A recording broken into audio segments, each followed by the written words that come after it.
Assalamualaikum warahmatullahi wabarakatuh. Saya Riri Mutiara akan menjelaskan tentang sejarah Kota Malang. Pada tanggal 17 Juni 1921 diresmikan lambang Kota Malang, artinya Malang namaku, maju tuanku. Pada tanggal 8 Maret 1942, Jepang masuk dan mengambil alih Kota Malang.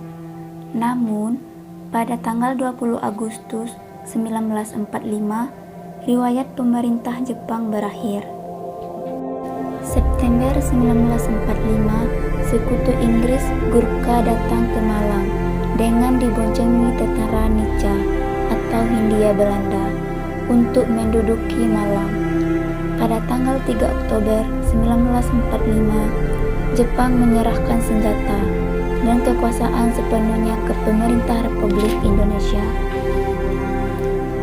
Kemudian, pada tanggal 17 Agustus 1946, upacara peletakan batu pertama, yaitu Tugu Peringatan Proklamasi. Selama Tugu Peringatan masih berdiri, perjuangan Malang tidak dapat dipatahkan. Namun, sayangnya, Tugu dihancurkan pada tanggal 23 Desember 1948 oleh militer Belanda. Namun, militer Belanda hanya menyisakan pondasinya saja. Setelah militer Belanda menghancurkan Tugu Peringatan Proklamasi, tugu tersebut kembali dibangun pada tanggal 9 Juni 1950. Kemudian, Presiden Soekarno meresmikan Tugu Proklamasi pada tanggal 20 Mei 1953. Tetapi, pada tanggal 22 Juli 1947, tentara Belanda bergerak maju, mengebom Kota Malang dari udara yang dikenal dengan Kelas 1. Malang Bumi Hangus 23 sampai 30 Juli 1947. Belanda menghebatkan serangan dan berhasil menguasai kota melalui Singosari. Belanda bergerak ke arah Kayu Tangan. Pada tanggal 31 Juli 1947, pemerintah Malang pindah ke dua tempat, yaitu Sumber Pucung dan Gondong Legi.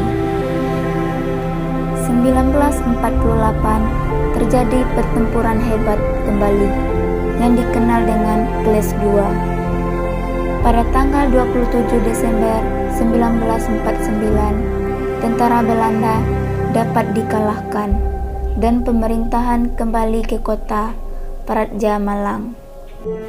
Dan sekarang Kota Malang seperti kota-kota lainnya di Indonesia. Pada umumnya baru tumbuh dan berkembang setelah hadirnya pemerintah kolonial Belanda. Pada masa itu, tata ruang kota dirancang sedemikian rupa oleh pemerintah kolonial dengan tujuan utama memenuhi kebutuhan-kebutuhan keluarga Belanda dan bangsa Eropa lainnya. Sementara penduduk pribumi harus puas bertempat tinggal di pinggiran kota dengan fasilitas yang kurang memadai. Pada tahun 1879, di Kota Malang mulai beroperasi kereta api, dan sejak itu Kota Malang berkembang dengan pesatnya. Berbagai kebutuhan masyarakat semakin meningkat, terutama berbagai kegiatan.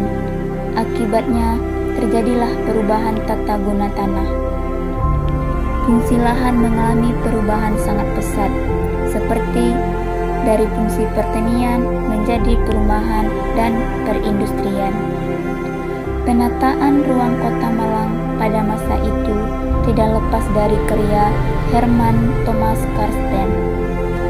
Karsten terlibat aktif dalam rencana pengembangan kota yang disebut Bauplan 1, yang di dalamnya menyiapkan antisipasi perkembangan hingga 25 tahun ke depan.